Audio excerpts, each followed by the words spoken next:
ओंकार, जरा आप ये बताइए कि शुरुआत से जब से माता पिता ने इस बारे में मीडिया के सामने, जब से उनकी हालत ठीक हुई, वो बोलना शुरू किया, क्या क्या आरोप उन्होंने लगाए हैं? उन्होंने क्या टाइमलाइन बताई है उस दिन की जिस दिन ये वारदात हुई है?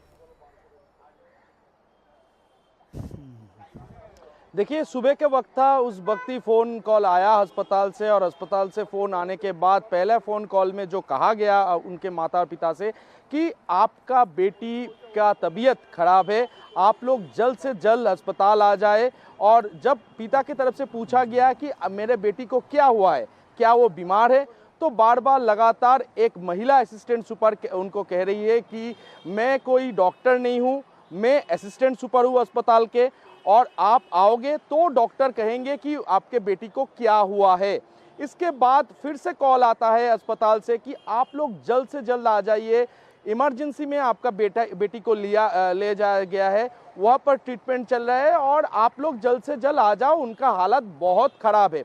यहाँ तक तो ठीक था कि यहाँ पर कहीं ना कहीं परिवार को जब ड्यूटी करने निकली है लड़की, तो कहीं ना कहीं परिवार को झटका लग सकता है एक बार में बोलने के लिए, तो फिर उनके लिए उनके आने तक क्यों इंतज़ार नहीं किया गया, इसी पे अभी सवाल उठ रहे हैं। क्योंकि आखिरी जो कॉन्वर्सेशन सामने आया है, यानी कि लास्ट ऑडियो रिकॉर्डिंग जो सामने आया है, उनमें तो क्लियरली असिस्टेंट सुपर जो है, महिला असिस्टेंट सुपर, वो फैमिली से कहती हुई सुनाई दे रहे हैं कि आपके बेटी ने शायद आत्महत्या कर ली है, वो मर चुकी है, पुलिस यहाँ पर पहुँच चुकी है, आप लोग आ जाओ, ये कॉन्वर्सेशन में सुनाई दे रहा है। और इसके अलावा परिवार के तरफ से जो आरोप लगाया जा रहा है कि इतने बड़े घटना के बाद उनको फ़ोन पर बोला गया ये सब कुछ, और जब पीड़िता और उनके करीबी जो है वो जब अस्पताल पहुंचे, तो उन्होंने आरोप लगाया कि लगातार 3 घंटे तक उनका बेटी को देखने ही नहीं दिया गया।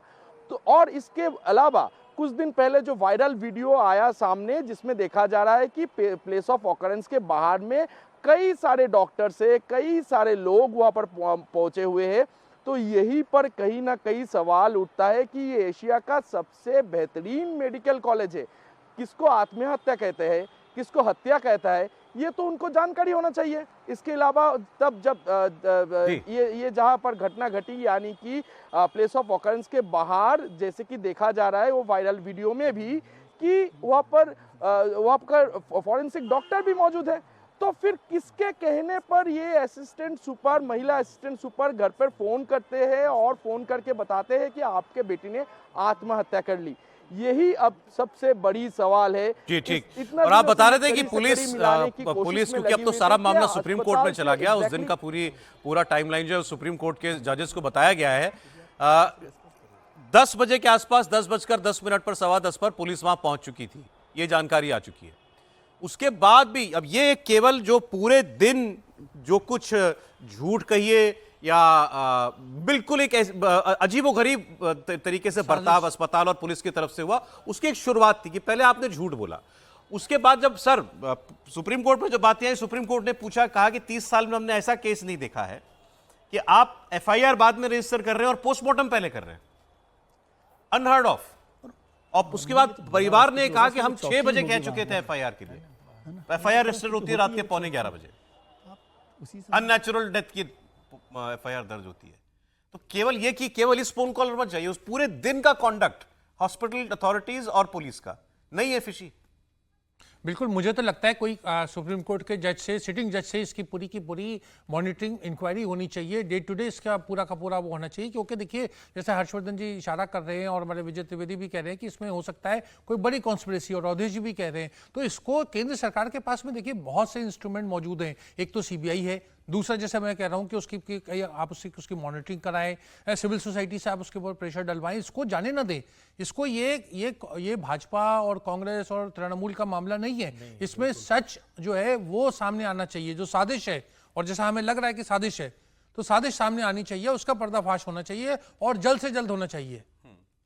और ये बात मीडिया कहे चलिए अलग बात है, उस अस्पताल के डॉक्टर्स खुद कर रहे हैं प्रोटेस्ट। वो क्यों प्रोटेस्ट कर रहे हैं? डॉक्टर्स अस्पताल को समझते हैं, अस्पताल के सिस्टम को समझते हैं, उनको मालूम है कि उस दिन सुबह सुबह कौन कौन लोग वहां पर मौजूद थे। हमने ये भी आपके सामने रिपोर्ट किया था कि उस वक्त जब ये सारी बातें हुई, वहां सीनियर लोग पहुंचे, उसमें वो लोग भी थे जिनका अस्पताल से कोई लेना देना नहीं है।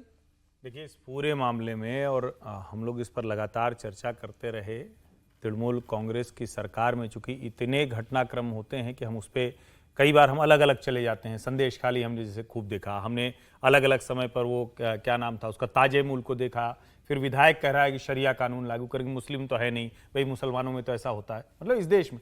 तो हम लोग शायद भटक जाते हैं कई बार, और शायद हम लोग भी डिबेट करते हुए ये मसला तो ऐसा घृणित कर्म है, ऐसा पाप कर्म है कि उसकी चर्चा भी करते हुए नहीं समझ में आता है कि हम किन शब्दों को बोलें। अच्छा, राजनीतिक हो जाता है तो आप किसी एक पाले में खड़े दिखेंगे, हम ये बात बोलेंगे तो हम इस पाले में, विजय जी कुछ और बोलेंगे। एक अब बात मैं इसका क्या मतलब, इस सब आज का तो विजय जी आपके साथ ये चल सारी चीजें और स्पेकुलेशन बंद हो सकता है। पहले तो आज एक स्पेकुलेशन तो बंद हो गया ना कि झूठ कहा गया था कि नहीं कहा बिल्कुल, गया। नहीं, मेरा कहना यह है, चाहे पहले कोलकाता पुलिस ने जितनी जांच की, 1 दिन की 2 दिन की जो भी, वो बताए आकर के कि हमें क्या पता चला था। सीबीआई अगर जांच कर रही है 10 दिन से, तो सीबीआई को भी नहीं बीच में बताना चाहिए कि हमारी जांच जहां तक हमारा पहुंची। कहना कुछ नहीं है, हमारे तो ये सवाल है। हमारे सब नहीं तो मैं कह रहा हूँ हम इसको आप नहीं, हमारे ये पूरे स्टेटमेंट देश मत के सवाल मानिए, है। नहीं ये तो इस सवाल पर है। कौन बोल क्वेश्चन- सकता है? हाँ। इन्वेस्टिगेशन एजेंसी बोल सकती है ना। एजेंसी बोल सकती है। और ये सही कह रहे हैं रशीद साहब कि ये कोई ममता बनर्जी का, बीजेपी का, कांग्रेस का मसला नहीं ना, सभी लोगों को मिलकर इस पर आना चाहिए ना। यदि ये घटना ऐसी है तो सरकार, हर एक की कोशिश होनी चाहिए। ममता बनर्जी इसमें सरकार समझिए, की मैं कोशिश दूसरी इसमें बात समझिए। कह रहा हूं, मैं कह रहा हूं अभी तक आपने क्या पाया वो बताओ। वो बताइए। हाँ, अगर उसमें तृणमूल कांग्रेस की सरकार के लोग या उससे जुड़े हुए लोग या उसके मंत्री या ये डॉक्टर, प्रिंसिपल या कोई भी ऐसा प्रभावशाली व्यक्ति अगर उसमें शामिल है, तो वो भला क्यों चाहेंगे कि जांच उस दिशा में जाए? वो तो उसको डाइवर्ट करना चाहिए। सीबीआई जो एजेंसी है वो तो बड़ी एजेंसी है, जांच एजेंसी। इस सब केसेज में ऐसा ही होता है कि छुपाने की कोशिश। मुझे तो ये भी लगता देखिए, है, कोई अब ये अपराधी मैं अपने कह आप रहा आकर तो हूं, बताता नहीं है। ये हम लोग इसके जरिए अपील भी आप इसको समझ सकते हैं। आप उस डॉक्टर के अलावा उस अस्पताल के डॉक्टरों से अलग से पूछताछ करिए। होगी कर रही होगी होनी चाहिए, सीबीआई। बिल्कुल। एक तो होता है कि आप सिर्फ उसी एंगल से पूछें कि यहां दुष्कर्म हुआ, यहां हत्या हुई, उस हॉस्पिटल के बारे में जांच बड़ी होनी जरूरी है। मुझे लगता है कि उसके बिना इसका सच नहीं सामने वो कार्टेल जब तक सामने नहीं आएगा, ऐसा मुझे भी लगता है। ये सवाल है कि अभी क्या तक तो केवल वित्तीय अनियमितताओं का, फाइनेंशियल इरेगुलरिटीज की एक बात फाइनेंशियल आई है। इरेगुलरिटीज भी जब निकल कर आएंगी तो CBI समझ जांच में कर आएगा रही ना है कि उसकी। क्या होगा। वो भी तो निकल कर आएगा, सामने आएगा। इसलिए मैं कह रहा हूं कि ये थोड़ा सा बड़े कैनवास पर इस पर काम होना चाहिए। ऐसे मेरे सवाल हैं।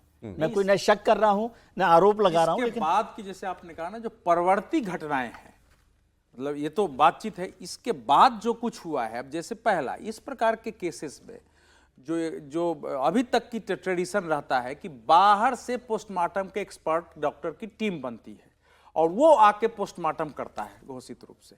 इसमें यह हुआ नहीं है, अस्पताल ने ही अपने डॉक्टरों से इसका पोस्टमार्टम करा दिया है, पहली बात। दूसरा यह है कि पुलिस क्वेश्चन नहीं कर रही है कि आपने पहले पोस्टमार्टम कैसे करा दिया हमको सूचना दिए बिना, या हमको लिखित रूप से इंफॉर्मेशन देने, CBI पूछ रही FIR होगी किए ना, बिना। पुलिस को उससे कोई सवाल नहीं कर रही है। पुलिस उसमें संलिप्त दिखती है कि हम भी इसमें शामिल हैं।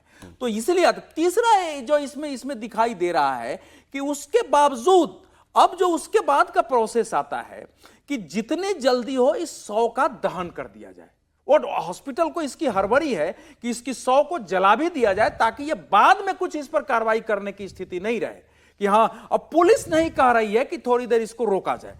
तो मुझे यह लगता है ऐसे कई घटनाएं ऐसी हुई हैं कि किसी लड़की को कुछ कहा गया है कि आप बात मानो। देखिए, ये एक मेरा केवल मैं अनुमान लगा रहा हूं, कुछ बातें देखी उसने, कुछ क्राइम हो रहा है, कुछ गड़बड़ हो रहा है, उसने कुछ आवाज उठाई, उसको कहा गया, नहीं माना, तो सजा के रूप में जो कुछ लोग लड़कियों के साथ करते हैं कि इसको ऐसे करो तब वे बोलेगी, इसको ऐसे करो, कहीं उस प्रकार से तो उसको टॉर्चरिंग नहीं हुई है।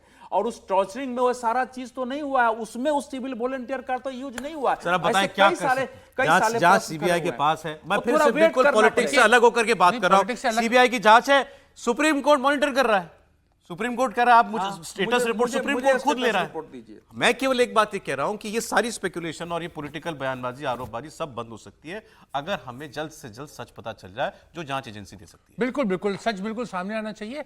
और सौरभ देखिए, एक गंभीर बात यह भी है कि हमारे देश में जो एक लोगों की एक ऐसी सोच हो गई है, मतलब मैंडेट थ्योरी को, कि जन आदेश, भाई कोई आदमी चुनाव जीता हुआ है तो वो किसी चीज से परे नहीं है, उसकी भी स्क्रूटनी होनी चाहिए। बिल्कुल। देखिए, पहला जो राष्ट्रपति शासन देश में लगा था वो 1959 में, जो नंबूद्रीपद की सरकार जो डिसमिस हुई थी, उसमें एक व्यक्ति, एक लड़का जो था वो गायब हो गया, उसका पता नहीं चला।